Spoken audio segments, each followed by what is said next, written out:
Vamos para esse nosso último bloco aqui. Vamos aproveitar o máximo possível para a gente falar de muito tema importante. Gente, então eu estava falando da alimentação. A regra é que a alimentação, é salarial. A alimentação concedida pelo empregador, seja alimentação mesmo ou vale alimentação, é um salário-utilidade, é salário in natura. Exceção, quando a empresa for vinculada ao PAT, que é o Programa de Alimentação do Trabalhador, a alimentação não vai ter natureza salarial. E por que, Isa? Porque existe disposição no sentido das empresas que são vinculadas ao Programa de Alimentação do Trabalhador. Mas agora, então, se na sua questão não fala nada de PAT, eu tenho que entender que a alimentação tem natureza salarial.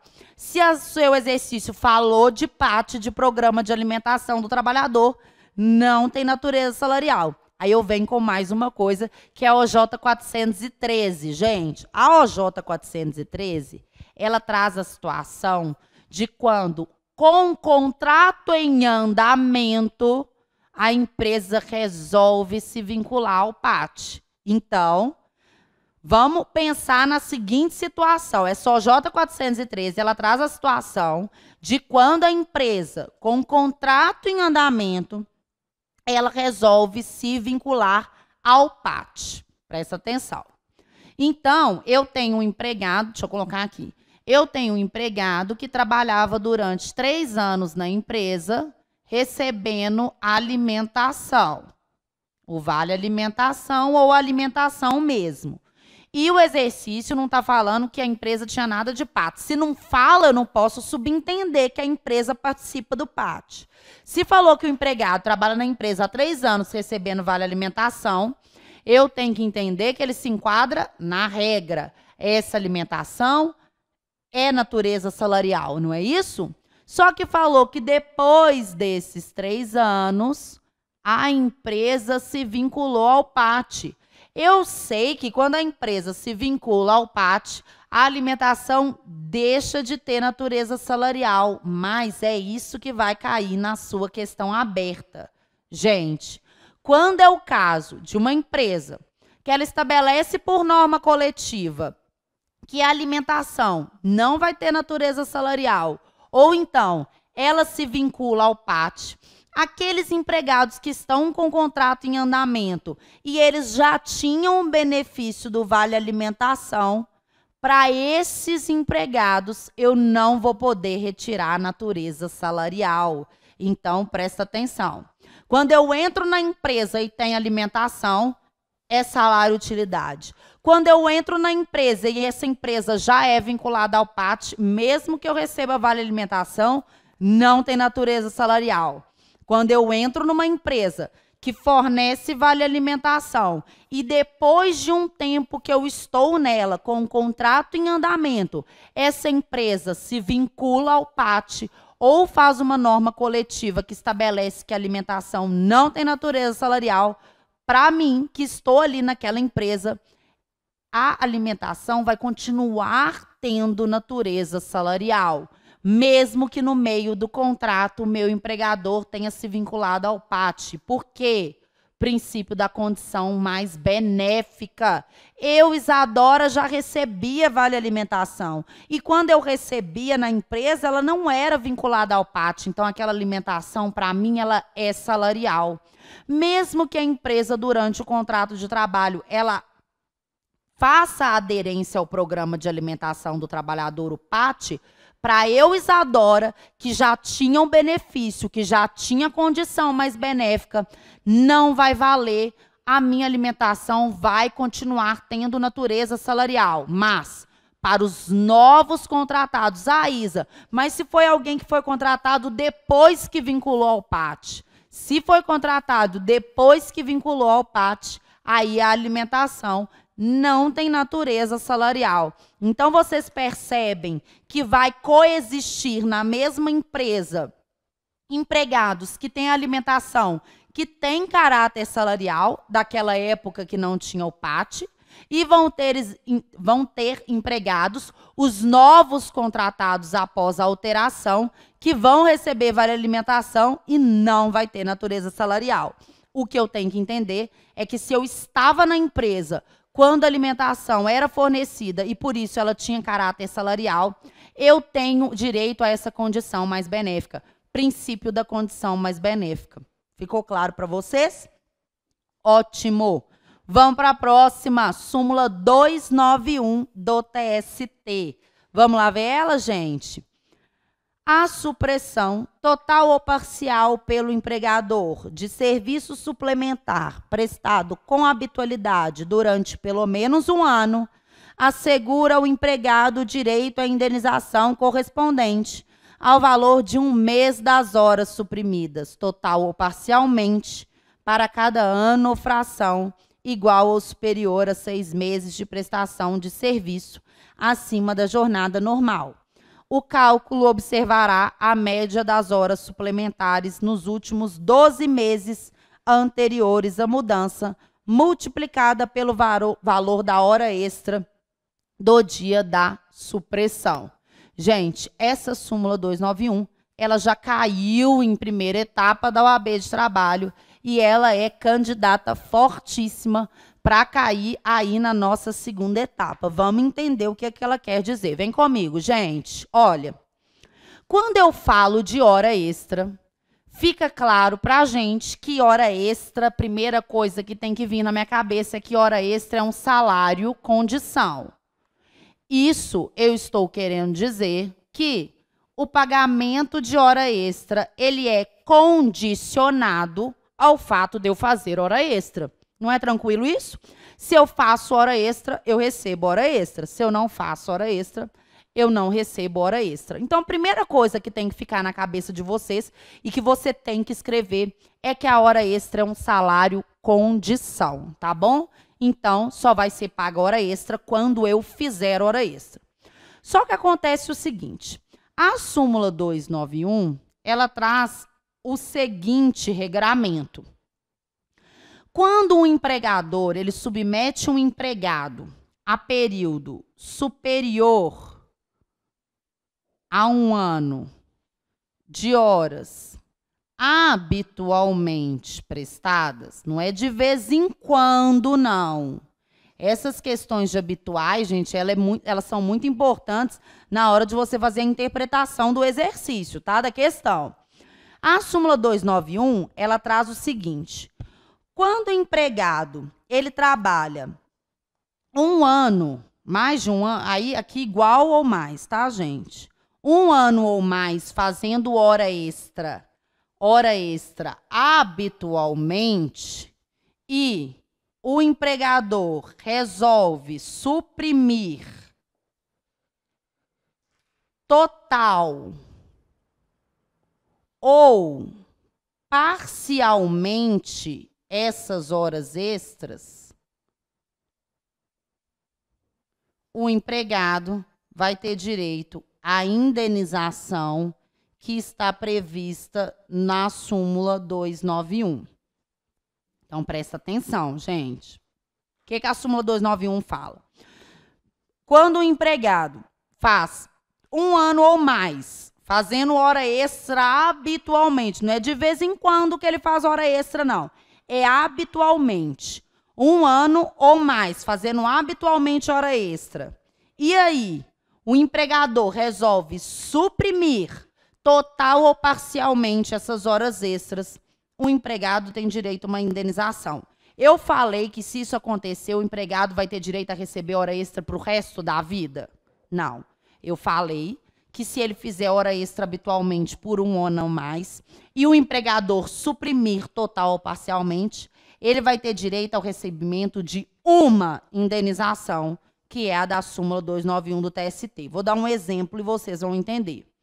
Gente, vamos supor que a questão aberta de vocês traga que um empregado, ele fez 3 anos de hora extra habitual. E aí, só para vocês entenderem o que acontece, esse empregado, vamos supor que o salário contratual dele é R$2.000. Só que pelo fato dele fazer hora extra de forma habitual, esse salário dele girava em uma média de R$3.500. tá? Hipotético, tá, gente? Para vocês entenderem. Então, vamos supor que na questão aberta fala que o empregado, durante 3 anos, ele fez hora extra habitual. E aí eu estou dando um exemplo do valor para vocês entenderem o porquê. E aí o salário desse empregado contratual era 2.000. Só que como ele fazia hora extra habitualmente, durante esses 3 anos, o salário dele tinha uma média de 3.500. Variava, mas era uma média de 3.500, dependendo do tanto de hora extra que ele fazia. Aí o que aconteceu? Depois de 3 anos fazendo essas horas extras habituais, ou seja, foi mais de 1 ano. Depois desses 3 anos que ele fez hora extra habitual, o que o empregador falou? Falou, nossa, ficar pagando essas horas extras para esses empregados não tá dando. E hora extra, gente, decorre do poder diretivo do empregador. Quem manda fazer hora extra é ele e quem manda parar de fazer hora extra é ele, tá bom? O empregador falou, nossa, nós estamos numa crise econômica, eu não estou dando conta de pagar essas horas extras. Ele chega na empresa e fala assim, olha, aqui, a partir de hoje, ninguém mais faz hora extra. Eu não quero mais ninguém fazendo hora extra. E os empregados têm que obedecer, porque isso decorre do poder diretivo do empregador. É ele que resolve se faz ou se não faz hora extra. Aí, presta atenção. Esse nosso exemplo desse nosso empregado, ele há 3 anos ele fazia hora extra habitual e o salário dele girava em torno de 3.500. Quando o empregador deu a louca e falou assim, agora ninguém mais faz hora extra nessa empresa, o que vai acontecer com o salário do nosso empregado? Vai voltar para 2.000, porque o salário dele contratual é 2.000. Ele só recebia 3.500 em razão das horas extras que ele fazia habitualmente, mas aí o empregador resolveu acabar com a farra. Ninguém mais faz hora extra. E o salário desse empregado vai voltar para R$2.000. Está certa a postura do empregador, ele não é obrigado a continuar pagando hora extra, porque só recebe hora extra quem faz hora extra. O salário desse empregado vai voltar para R$2.000. Hora extra não gera direito adquirido, só que, por que o TST veio com essa súmula 291? Gente, por causa do princípio da estabilidade econômica do empregado. Vocês não concordam que esse empregado que recebeu durante 3 anos uma média de 3.500, gente, ele vai comprar o carro dele pensando em 3.500 ou em 2? Em 3.500, aquilo ali se tornou uma habitualidade. Aquilo ali acaba que na cabeça dele virou o salário dele. Tem 3 anos que a média de salário dele é 3.500. Ele vai comprar a casa dele pensando em que salário, gente? Em 3.500. E aí, depois dos 3 anos, o empregador resolveu acabar com a farra. Está no poder do empregador retirar essas horas extras, mas o TST fez essa súmula em razão do princípio da estabilidade econômica. Quando o empregado, por mais de 1 ano, faz hora extra habitual e o empregador resolve suprimir, não deixar mais ele fazer hora extra, seja de forma total, seja de forma parcial, o empregador não vai precisar pagar mais hora extra, porque ele falou que não é para fazer mais hora extra, mas ele vai ter que pagar uma indenização. Uma única indenização. A gente não está falando que esse empregado vai ter direito a receber hora extra. A gente não está falando que hora extra é direito adquirido, porque hora extra é salário condição. Eu só recebo hora extra se eu faço hora extra. Mas a súmula 291, ela trouxe essa hipótese em que o empregador suprime de forma parcial ou total as horas extras do empregado que fez horas extras por 1 ano ou mais de forma habitual.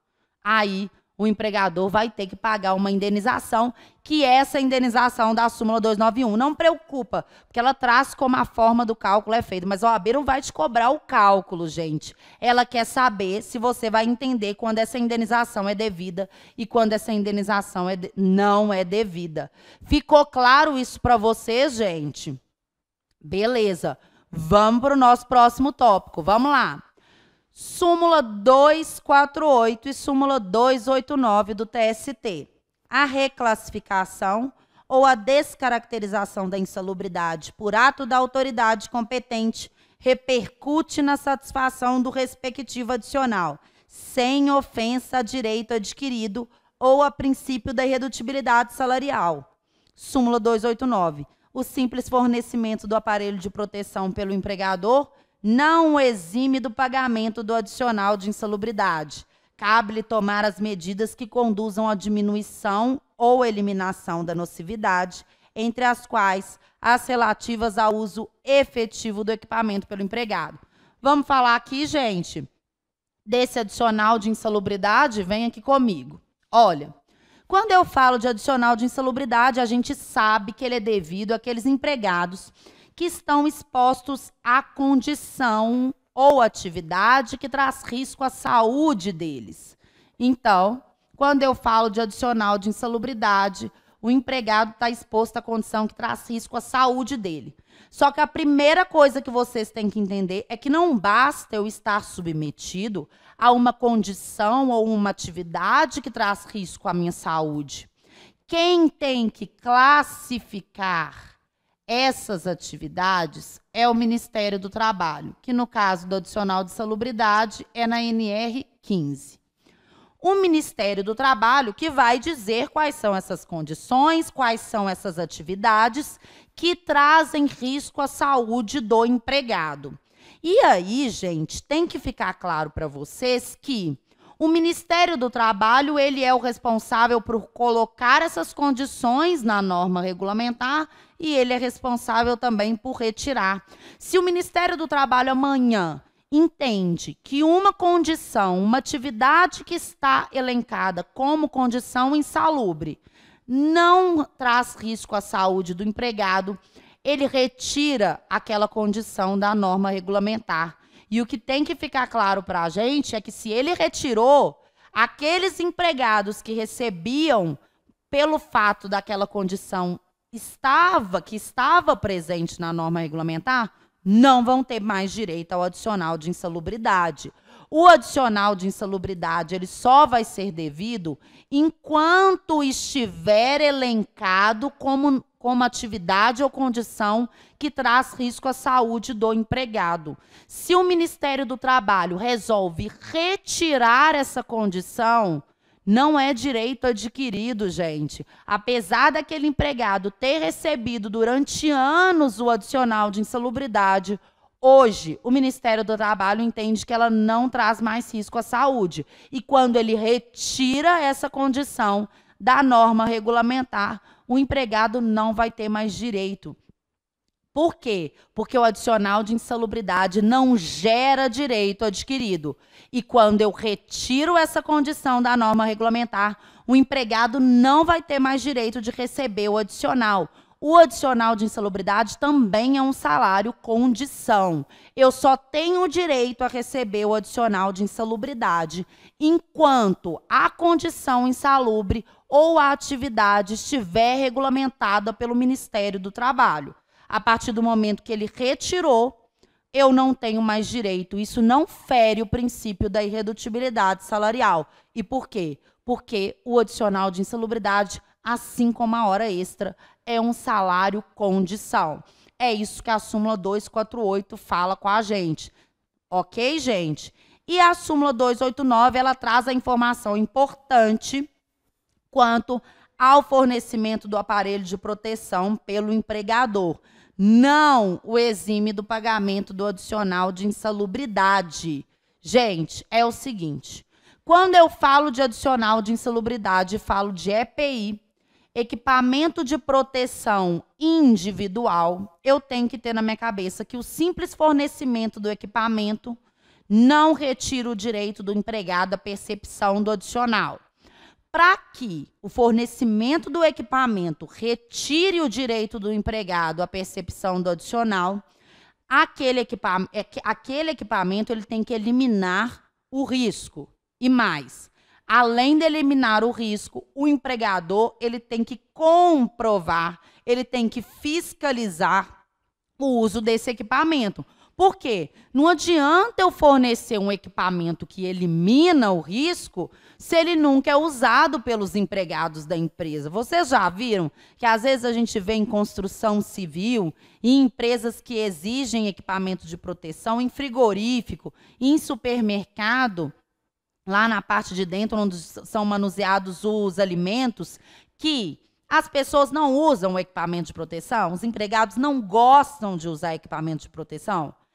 E aí, gente, o que acontece? Mesmo que aquela empresa tenha fornecido para os empregados um equipamento que elimina o risco, se não houver fiscalização por parte do empregador de que aqueles equipamentos são efetivamente utilizados, não adianta ele alegar que o equipamento que ele forneceu eliminava o risco, porque eu tenho que ter fiscalização efetiva. Aquele equipamento tem que eliminar efetivamente o risco, de tal forma que, para eliminar efetivamente o risco, os empregados têm que utilizar o equipamento, não é, gente? Então, o que a gente tem que ter na nossa cabeça? O simples fornecimento de equipamento de proteção não retira o direito do empregado ao adicional de insalubridade, nem que esse equipamento elimine o risco. Porque se o empregador não fiscaliza, não existe o uso efetivo dos equipamentos de proteção. Não importa que esse equipamento elimine o risco. Agora, se eu forneço um equipamento que elimina o risco e os meus empregados efetivamente utilizam, porque eu tenho efetiva fiscalização, aí sim vai afastar a percepção do adicional de insalubridade. Mas o que a súmula traz para a gente é que só fornecer não adianta. Tem que ter efetiva fiscalização. Tá ok, gente? Tranquilo? Vamos para a próxima súmula. Súmula 396 do TST. A súmula 396, ela fala da estabilidade provisória, gente. Inciso 1. Exaurido o período de estabilidade, são devidos ao empregado apenas os salários do período compreendido entre a data da despedida e o final do período de estabilidade, não lhe sendo assegurada a reintegração no emprego. Inciso 2. Não há nulidade por julgamento extrapetita da decisão que deferir salário quando o pedido for de reintegração, dados os termos do artigo 496 da CLT. Vem aqui comigo, gente, para vocês entenderem. Quando eu falo de hipótese de garantia provisória de emprego, então, quando eu falo de garantia provisória de emprego, e vocês aprenderam isso, né? Eu tenho o caso da grávida, que tem garantia provisória de emprego desde o conhecimento, desde a concepção até 5 meses após o parto. Eu tenho a garantia provisória de emprego do dirigente sindical, desde o registro da candidatura até 1 ano após o término do mandato. Eu tenho a garantia provisória do cipeiro. Aí no seu índice emissivo, todas as garantias provisórias provavelmente estão na palavra garantia provisória de emprego ou na palavra estabilidade. Se não tiver, faz as remissões. A questão que a gente tem que entender aqui é que quando o empregado ele tem garantia provisória de emprego e ele é dispensado sem justa causa no período dessa garantia, ele tem direito à reintegração ao emprego. Então, quando a empregada gestante ela é dispensada sem justa causa no período da garantia dela, que é desde a concepção até 5 meses após o parto, ela vai ter direito à reintegração ao emprego. E se o juiz entende desaconselhável essa reintegração,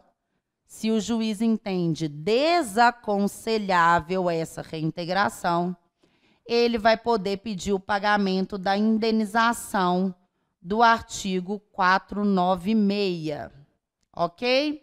Então, quando eu falo de garantia provisória de emprego, se o empregado é dispensado nesse período da garantia, ele tem direito à reintegração. Ou, se o juiz entender desaconselhável a reintegração, porque ele vê que não vai ser bom para o trabalhador nem para o empregador retornar com aquela relação, o juiz fala, não, apesar dele ter direito à reintegração, eu vou aplicar só a indenização do artigo 496. O que vocês têm que entender dessa súmula 396, eu vou dar o exemplo da gestante.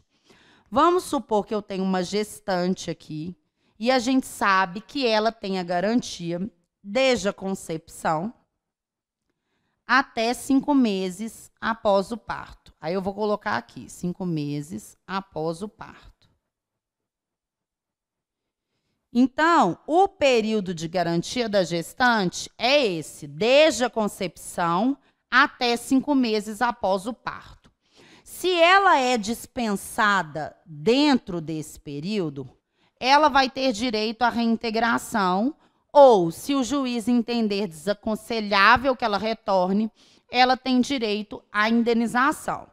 Só que presta atenção no seguinte, gente. Vamos supor que a gestante aqui no meio dessa garantia dela, ela tenha sido dispensada. A gente sabe que ela não pode ser dispensada. Só que, da dispensa dela, ela tem os 2 anos para ajuizar a ação, não é isso? A prescrição bienal não é de 2 anos? Então, ela foi dispensada dentro desse prazo dela de garantia, mas vamos supor que ela só foi ajuizar a ação bem depois desses 5 meses após o parto. Ela foi, deixa eu apagar aqui para não ficar embolado, ela foi dispensada aqui no momento em que ela não podia ter sido dispensada, mas ela só procurou o advogado e tudo, ficou sabendo que ela podia ajuizar a ação muito depois. Mas, claro, dentro dos 2 anos que ela podia ajuizar a ação. Ela foi ajuizou a ação dentro dos 2 anos, mas quando ela ajuizou a ação, o período dela de garantia da lei, que é só até 5 meses após o parto, tinha passado. Vocês têm que entender que se alguém que tem garantia, não só a gestante, ajuiza a ação depois que essa garantia acabou, ela não vai ter direito à reintegração. Porque a reintegração, ela só tem direito se ainda estiver no tempo da garantia, tá? Tem que ficar claro para vocês, gente, que a dispensa tem que ter ocorrido dentro do período da garantia. Tá, a dispensa ocorreu dentro do período da garantia, então tá errado, não podia. Mas a pessoa só foi ajuizar a ação depois do período da garantia. Eu não vou poder pedir a reintegração, ela não tem direito à reintegração.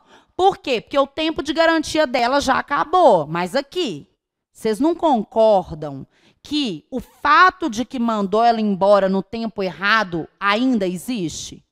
Ela foi mandada embora quando ela não podia ter sido mandada embora. Ela não tem direito à reintegração porque esse prazo da garantia dela já passou. Mas ela vai ter direito à indenização, que são os salários e demais vantagens, desde a dispensa até o final da garantia. Então, olha aqui. Se ela ajuiza a ação depois que acabou a garantia dela, não tem como ela pedir a reintegração, porque o prazo de garantia dela acabou. Mas ela vai ter direito a receber esses salários aqui, demais vantagens, desse período de quando ela foi dispensada até o final da garantia dela. Por quê? Porque o empregador cometeu um erro em ter dispensado ela dentro do período da garantia. E aí, é o que fala a súmula 396. Vamos voltar aqui na súmula, gente. Olha o inciso 1. Exaurido o período de estabilidade, acabado o período de estabilidade, são devidos ao empregado apenas os salários do período compreendido entre a data da despedida e o final do período de estabilidade, não lhe sendo assegurada a reintegração. Não tem como ser reintegrado, porque o período de estabilidade exauriu. Agora, inciso 2, não há nulidade por julgamento extrapetita da decisão que deferir salário quando o pedido for de reintegração. O que o inciso 2 está falando é que se o advogado, que não é o caso de vocês, porque vocês sabem a matéria, na vida real, ele ajuiza a ação depois que acabou o período de garantia, pedindo a reintegração, porque ele não sabe que não pode pedir a reintegração porque o período já acabou, o juiz, mesmo pedindo cedo de reintegração, ele vai poder deferir o pagamento dos salários desse período aqui. Por quê? Porque não tem como ela ser reintegrada, mas o fato é que ela foi dispensada quando não poderia. Então, ela tem direito àqueles salários daquele período da garantia provisória de emprego. E o fato do advogado pedir a reintegração não gera julgamento extrapetita do juiz. Ele vai deferir o pagamento, não vai dar a reintegração que foi pedida e vai deferir o pagamento dos salários desde a data que ela foi dispensada até o final da garantia dela. Tá ok, gente? Tá tranquilo? Então, a gente acabou aqui o nosso tempo, né, de falar sobre súmulas e OJs para a segunda etapa da OAB de trabalho. Eu espero que vocês tenham gostado do nosso aulão. Lá no nosso Facebook tem um tanto de dica que a gente deu aí durante esse período de preparação para a segunda etapa da OAB de trabalho. Eu ainda vou dar dicas sexta-feira e sábado para a nossa prova de domingo. Então, acompanhe a gente lá no Facebook, que eu ainda vou vir com umas dicas finais para vocês. Espero que vocês tenham anotado tudo. Anota no índice emissivo. Uma boa prova no domingo. Eu tenho certeza que vocês vão ir bem. Tem que ficar tranquilo, gente. Está tudo na legislação. Não sabe a matéria? Não preocupa. Respira fundo e procura no seu índice emissivo que você vai encontrar a resposta. E eu espero vocês que estão assistindo a aula e não vão fazer a segunda etapa da OAB de trabalho agora, vão fazer depois. Eu espero vocês no meu curso presencial em Belo Horizonte ou no meu curso online aqui no ceiacursos.com.br. Um beijo e até a próxima, gente.